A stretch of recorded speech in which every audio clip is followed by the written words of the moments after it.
Rogério Marinho. Bom, senhor presidente, eu tenho uma montanha de argumentos em relação ao que foi dito aqui. Não, montanha não.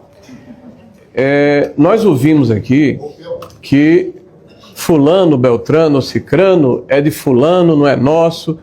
Nós assistimos aqui essa patuscada do PT de jogar contra aqueles que ingressaram no seu governo e fizeram parte do seu governo porque foram vendo ao longo do tempo que o castelo estava desmoronando. Em especial o senhor Stefanuto, que no relatório da Polícia Federal que foi publicado hoje, mostra que aquele primeiro ovo da serpente, é bom que a população possa ler o relatório, desde 2016, 2017, ele recebe uma mesada da Conafé.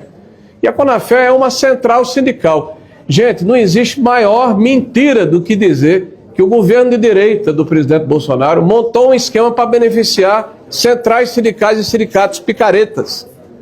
Aliás, presidente, eu tive a oportunidade de ser o relator da reforma trabalhista. Foi de nossa lavra a ação que impediu o primeiro roubo que foi retirado, que era o imposto obrigatório.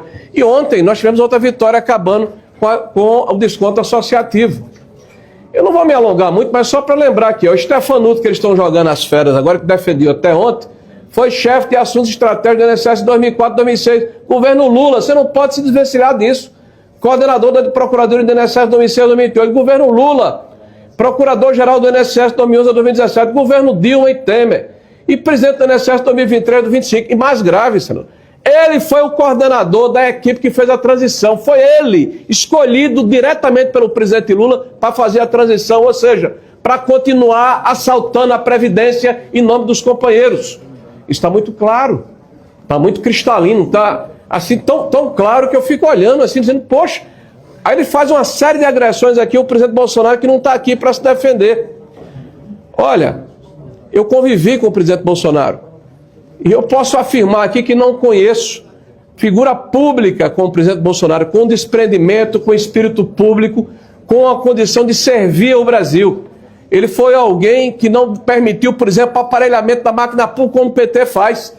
E o resultado é que nós terminamos o nosso governo com 54 bilhões de superávit e as estatais no azul. E o governo agora quebrou as estatais, quebrou o Correio, está quebrando os fundos de pensão, porque voltou a aparelhar a máquina pública. Os números mostram o que é que a corrupção faz de mal ao Brasil. Ele faz aqui uma série de diatribes falando a respeito do processo e dizendo que não se pode comparar o presidente Bolsonaro. Vamos comparar com Lula. Lula foi preso por corrupção passiva e lavagem de dinheiro. O presidente está sendo preso por um crime político. Há uma diferença fulcral.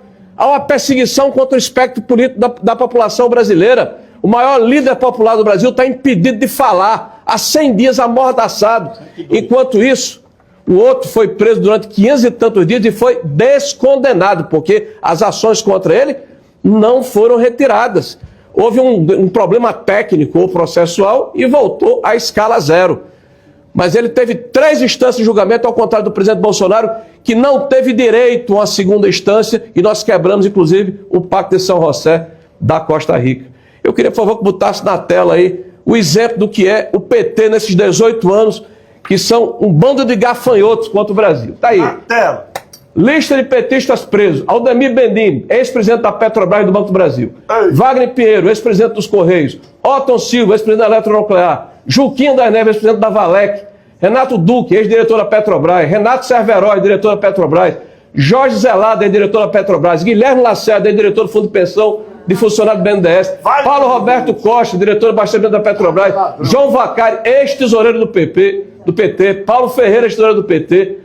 Delúbio, ex-presidente do PT, Paulo Bernardo, ex-secretário do PT, Cândido Vacareza, ex-líder do PT na Câmara dos Deputados, Delcídio do Amaral, ex-líder do governo do PT no Senado, José Disseu, ex-ministro-chefe da Casa Civil do governo Lula, Antônio Palocci, ex-ministro da Folha do governo Lula, Pedro Barus, que é gerente executivo da engenharia da Petrobras, André Vargas, ex-presidente da Câmara dos Deputados, Lula, Alessandro Stefanuto, agora presidente do INSS, progressista e ligado à esquerda, preso hoje, Virgílio Oliveira, progressista e ligado ao PT, preso hoje, André Fidelis, progressista ligado ao PT, preso hoje. Valha-me Deus. Essa é a diferença de um legado de quase 18 anos de assalto ao país. Eles não vão poder apagar a história.